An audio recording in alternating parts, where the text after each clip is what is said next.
नमस्कार. ABP माझाच्या web एक्सक्लुझिव्हमध्ये आपल्या सगळ्यांचं स्वागत.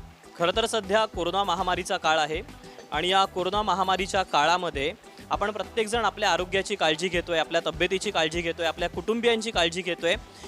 किंबहुना डॉक्टर्स असतील, सगळी जी लोकं आहेत ती आपापलं आरोग्य जपतायत आणि या कोरोनाला दूर ठेवण्यासाठी प्रयत्न करतायत.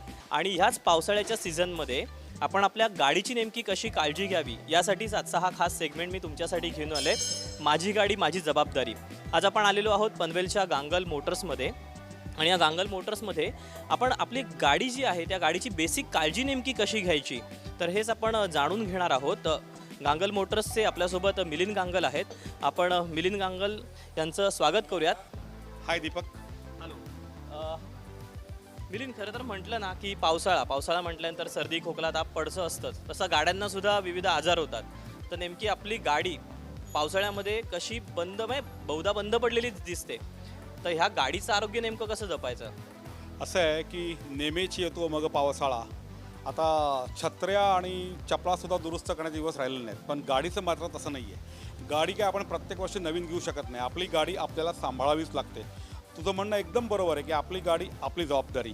शेवटी गाडीची आपण जर काळजी घेतली नाही तर गाडी आपल्याला नक्की रस्त्यात फसवणार. आणि आपल्याकडचा जो पावसाळा आहे हा अगदी पूर्ण 4 महिने चालणारा पावसाळा आहे. विशेषतः आपला जो वेस्ट रिजन आहे, ज्याला आपण कोकणपट्टी म्हणतो, इथे तर खूपच पाऊस असतो. गाडी आता ही बघ, गाडी आहे माझ्यासमोर. सगळ्यात पहिले पावसाळा म्हटलं की आपल्याला आठवतं वायपर्स. ही वायपर ब्लेड आहे. या वायपर ब्लेड्स आपल्याला बदलाव्या लागतात. आणि शक्यतो म्हणजे मी असं सजेस्ट करीन की वायपर ब्लेड हा चांगल्या जेन्युइन कंपनी, म्हणजे जे कोणी मारुती असेल किंवा दुसरी कुठची कंपनी असेल जे सजेस्ट करतात, ज्यांना आम्ही जेन्युइन पार्ट्स म्हणतो, अशा प्रकारच्या वायपर ब्लेड वापरणं अत्यंत गरजेचं आहे. कारण या वायपर ब्लेड या दिसायला जरी साध्या दिसल्या तर याच्या रबराला एक विशिष्ट प्रकारचं कोटिंग केलेलं असतं, त्याला म्हणतात सिलिकॉन कोटिंग. मी नंतर ॲक्च्युअल ब्लेड दाखवतो. त्यामुळे त्या प्रॉपर या काचेवरचं पाणी वाईप करतात, पुसून काढतात. आणि वायपर जितका महत्त्वाचा आहे तितकं वायपर मेकॅनिझम महत्त्वाचं आहे. पावसाला सुरुवात झाली की तसं वायपर जिथे बसतो हे वायपर मेकॅनिझम आहे. ह्याच्या खालची जी काळी पट्टी आहे ह्याला बहुतेक गाड्यांमध्ये कावलिंग टॉप असं म्हणतात. तू इथे बघतोस की झाडाची पानं पडलीत. गाडी पार्किंगमध्ये उभी असते, अशी वर्षभर पानं याच्या आत जात असतात.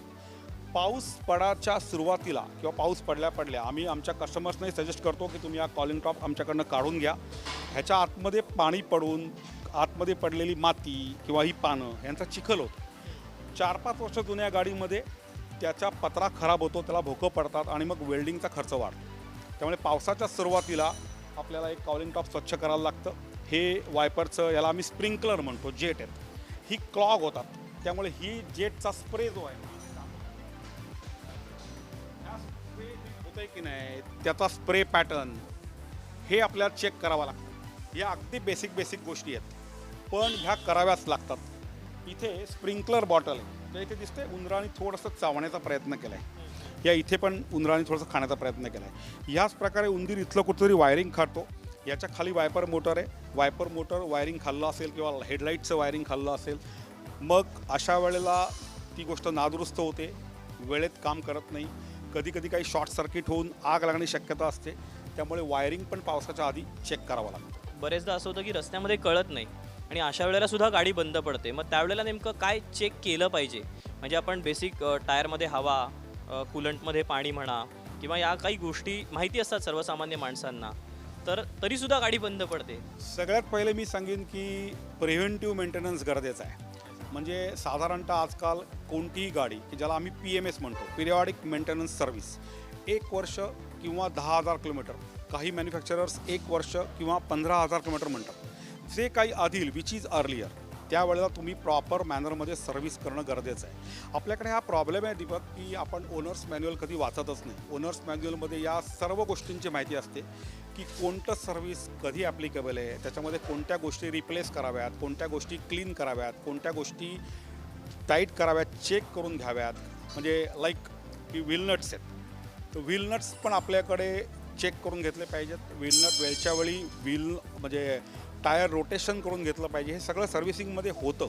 एखाद्या केसमध्ये असं होतं की कधी क्लच गेला असेल किंवा काही वायरिंगचं, जसं आपण उंदरांचं म्हणतो आहे, ते झालं असेल, तर अशा वेळेला मात्र गाडी ब्रेकडाऊन होते. किंवा एक आजकाल फ्युएलच्या किमती खूप झाल्या. 104 रुपयापर्यंत पेट्रोल गेले, त्यामुळे लोक बाहेरून CNG फिट करतात. त्या CNG फिटिंगमध्ये काही सबस्टँडर्ड पार्ट वापरले जातात, त्यामुळे गाडी बंद पडू शकते, ओव्हरहीट होऊ शकते, त्यातनं हेड गॅस्केट जाणं असं आम्ही त्याला म्हणतो. हेडचं काम लवकर निघतं. काही अगदी वाईट प्रसंगामध्ये आग पण लागलेली त्यातनं दिसून आलेली आहे. ह्या गोष्टी घडतात. पण आपण जेव्हा पावसाळा विषयावरती बोलतो आहे तेव्हा जर का गाडी तुम्ही पावसाच्या आधी एकदा चेक करून घेतली तर सहसा पावसात बंद पडत नाही. म्हणजे सध्या आपण पाहतोय की वॅक्सिन जसं गरजेचं आहे तसंच गाडीला हे वॅक्सिन देणं खरं तर तितकंच ते गरजेचं आहे असं म्हणावं लागेल. पण बरेचदा असं होतं ना की टायर हा अतिशय महत्त्वाचा गाडी बरोबर आहे. तर त्यामुळे टायर आपण नेमके त्याची कशी काळजी घ्यावी आणि त्यानंतर जर का वाटेत पंक्चर झाला तर बरेच जणांना असं होतं की ताकद लावावी लागते. आता हायड्रोलिक बरेचसे जॅक आलेले आहेत, त्यामुळे त्याच्याने काम सोपं होतं. पण तरीही अजूनही काही लोक जे आहेत ते जुना पाना किंवा असंच हे करतात. तर अशा काही टिप्स आहेत का की ज्या तुम्ही आम्हाला किंवा प्रेक्षकांना सांगू शकाल? निश्चितच आपल्याकडे एक साधारण समज आहे की टायरची पूर्ण नक्षी गेली की ज्याला आम्ही टायर गोटा होणं म्हणतो की टायर बदलायचा.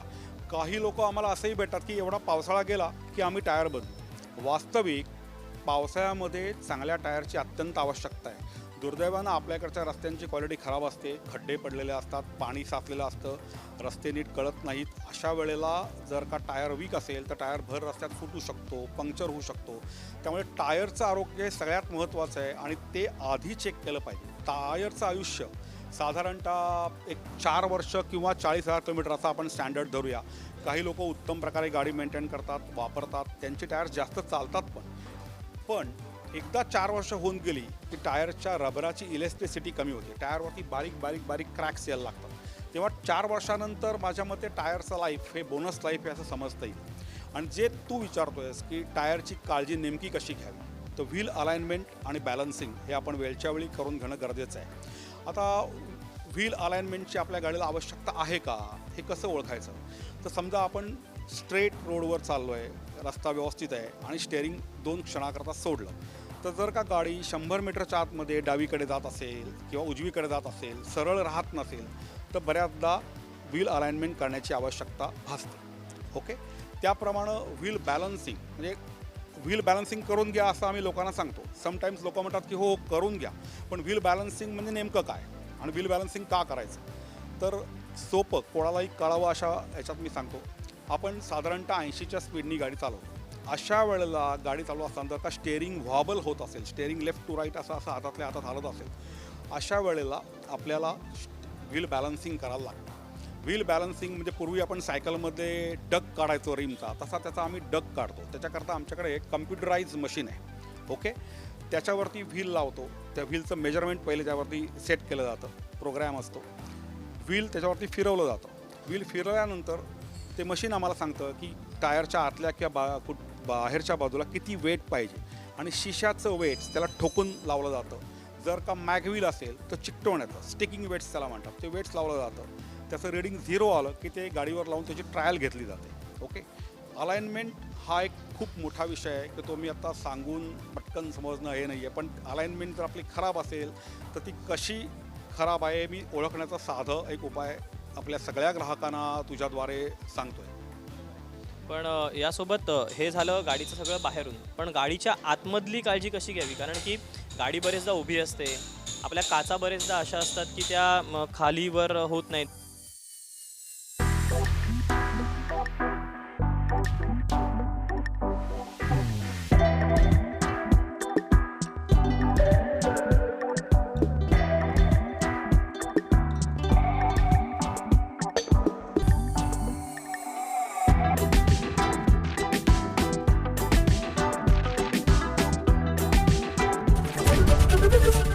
एबीपी माझा, उघडा डोळे बघा नीट.